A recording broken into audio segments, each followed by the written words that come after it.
বাংলাদেশ নৌবাহিনী অর্থাৎ নেভিতে নতুন একটি নিয়োগ বিজ্ঞপ্তি প্রকাশিত হয়েছে, যেটার মধ্যে নাবিক, মহিলা নাবিক, এমওডিসি সবগুলো নিয়োগ করা হবে। আমি আজকে এটা নিয়ে বিস্তারিত আলোচনা করব, কিভাবে আবেদন করতে হয়, কত টাকা পেমেন্ট করতে হয় এবং কোন কোন পদে আবেদন করা যায়। তো ভিডিওটি শুরু করার আগে তুমি যদি আমার চ্যানেলে নতুন হয়ে থাকো তাহলে আমার চ্যানেলটি অবশ্যই সাবস্ক্রাইব করবে। এখানে দেখতে পাচ্ছ অনেকগুলা শাখায় নিয়োগ করবে, যেটার মধ্যে আছে ডিইউসি, এর মধ্যে আছে সিম্যান, কমিউনিকেশন, টেকনিক্যাল, এরপরে regulating, writer, store, musician, medical, cook, steward, topass, MODC নৌ। টোটাল এই এতগুলো শাখা আছে, এগুলো নিয়োগ করা হবে এবং কোনটায় কতগুলা পদ আছে, কতগুলো পুরুষ, কতগুলো মহিলা, সব এখানে বিস্তারিত দেখে নিতে পারবে এবং শিক্ষাগত যোগ্যতা কী কী লাগবে সেগুলো দেখে নিতে পারবে। তবে সকল জেলার প্রার্থীরাই আবেদন করতে পারবে। এই বিজ্ঞপ্তিটি তোমরা যদি দেখতে চাও, সর্বপ্রথম যে কোনো একটি ব্রাউজারে চলে যাবে, এখানে সার্চ করবে জয়েন নেভি, এটা লিখে সার্চ করলেই প্রথমে যে লিঙ্কটি দেখতে পাবে এটার উপরে ক্লিক করবে। এরকম একটা ওয়েব পেজ তোমরা দেখতে পাবে। এখানে একটু নিচে গেলেই ডান পাশে এখানে দেখবে সেইলর পদে যে সার্কুলারটা আছে, এই ডিটেলস বা এই সার্কুলারটা দেখতে চাইলে ভিউ ডিটেলসে ক্লিক করতে হবে। তোমরা এখান থেকে সম্পূর্ণ বিস্তারিত দেখে নেবে, তোমার জন্য কোন পদটা উপযুক্ত তুমি সেটা বিচার করবে, তারপরে আবেদন করবে। আবেদন করতে হলে তোমরা এই অ্যাপ্লাই নাও বাটনে ক্লিক করবে। অ্যাপ্লাই নাও বাটনে ক্লিক করার পর এখানে তোমরা এই চেক এলিজিবিলিটি, অর্থাৎ তোমার এলিজিবিলিটি চেক করা হবে যে তুমি আবেদন করার যোগ্য কিনা, যোগ্যতা বিবেচনা করবে তারা। এজন্য কিছু তথ্য এখানে তোমাকে দিতে হবে। সর্বপ্রথম তোমাকে তোমার জন্ম তারিখটা এখানে দিতে হবে। তুমি এখান থেকে সর্বপ্রথম জন্ম সালটা সিলেক্ট করবে, এখান থেকে মাস, এরপরে ডে সিলেক্ট করার পরে এখান থেকে তোমার জেন্ডার, অর্থাৎ তুমি ছেলে নামে এটা সিলেক্ট করবে। এরপর এটা বাংলাদেশি ন্যাশনালিটি, এটা অটোমেটিক থাকবে। ম্যারিটাল স্ট্যাটাস, মানে তুমি বিবাহিত নাকি অবিবাহিত, অবশ্যই আনম্যারিড হতে হবে, না হলে এসব সার্কুলারে আবেদন করা যায় না। এরপর এখানে তোমাকে তোমার উচ্চতাটা দিতে হবে, তুমি কত ফুট কত ইঞ্চি সেটা এখানে দিবে। এরপরে বুকের মাপ, স্বাভাবিক অবস্থায় তোমার বুকের মাপ কত ইঞ্চি সেটা দিবে এখানে, এবং সম্প্রসারিত করলে কত হয় সেটা দিবে এখানে। এরপরে তোমার আই পাওয়ার, মানে চোখের পাওয়ার কত, সেটা এই 6 সিলেক্ট করতে হবে এবং তোমার স্থায়ী ঠিকানার জেলাটা সিলেক্ট করতে হবে। এখানে তুমি যে জেলায় আবেদন করতে চাও এটা সিলেক্ট করার পরে তুমি কন্টিনিউতে ক্লিক করবে। কন্টিনিউতে ক্লিক করার পরে এখানে তুমি জেএসসিতে পাস নাকি ফেল সেটা এখানে দিতে হবে। এরপরে এসএসসিতে তুমি কোন গ্রুপ দিয়ে পরীক্ষা দিয়েছো সেই গ্রুপটা এখানে সিলেক্ট করবে। এখানে এসএসসির রেজাল্টটা দিতে হবে। তোমার এই বিষয়ে কোর্স করা আছে কিনা, অর্থাৎ এই নৌবাহিনিক বিষয়ে কোনো যদি কোর্স করা থাকে 6 মাসের তাহলে ইয়েস, আর যদি না থাকে তাহলে নো। এরপরে তোমার যদি এইচএসসি কমপ্লিট থাকে তাহলে তুমি এইচএসসি সিলেক্ট করবে, ডিপ্লোমা করা থাকলে ডিপ্লোমা সিলেক্ট করবে এবং সেই তথ্যটা এখানে দিবে। এখানে গ্রুপ, এখানে রেজাল্ট, যদি না থাকে কিছুই দেওয়ার দরকার নেই, কন্টিনিউ। এরপরে এলিজিবিলিটি ডিপার্টমেন্ট, অর্থাৎ তুমি আবেদন করার যোগ্য, তুমি কোন কোন পদে আবেদন করতে পারবে বা কোন কোন পদে আবেদন করার যোগ্য সেই পদগুলো এখানে দেখা যাবে।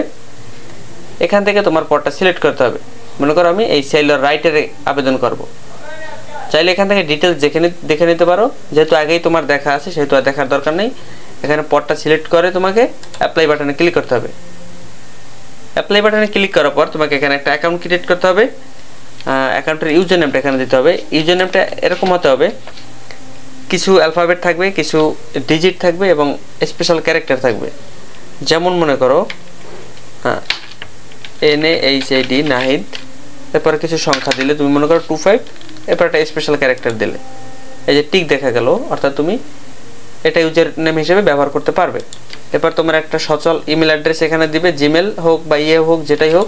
এরপর একটা পাসওয়ার্ড দিতে হবে, পাসওয়ার্ড একটা স্ট্রং পাসওয়ার্ড দিবে অবশ্যই। এই দুই ঘরে একই পাসওয়ার্ড দিবে এবং এখানে যে একটা ইকুয়েশন থাকবে সেই ইকুয়েশনটার অ্যান্সার এখানে লিখবে। এরপরে সাইন আপে ক্লিক করবে। সাইন আপে ক্লিক করার পরে তোমরা এরকম একটা পেজ দেখতে পাবে যেখানে তোমাদের পেমেন্ট করতে হবে। পেমেন্ট করতে হলে এখানে অনলাইন বাটনে ক্লিক করে এই এগ্রি বাটনে এটাও ক্লিক করতে হবে, এরপরে কন্টিনিউতে ক্লিক করতে হবে।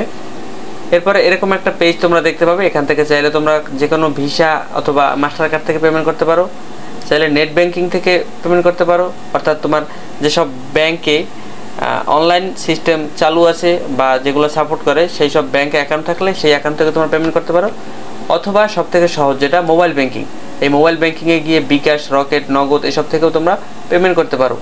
তো মোবাইল এখানে মনে করো বিকাশ সিলেক্ট করে এখানে তোমার বিকাশ নাম্বারটা দিবে। এরপরে কন্টিনিউতে কনফার্মে ক্লিক করবে। তোমার সেই নাম্বার একটা কোড যাবে, সেই কোডটা এখানে বসাবে, বসিয়ে একটা কন্টিনিউতে ক্লিক করবে।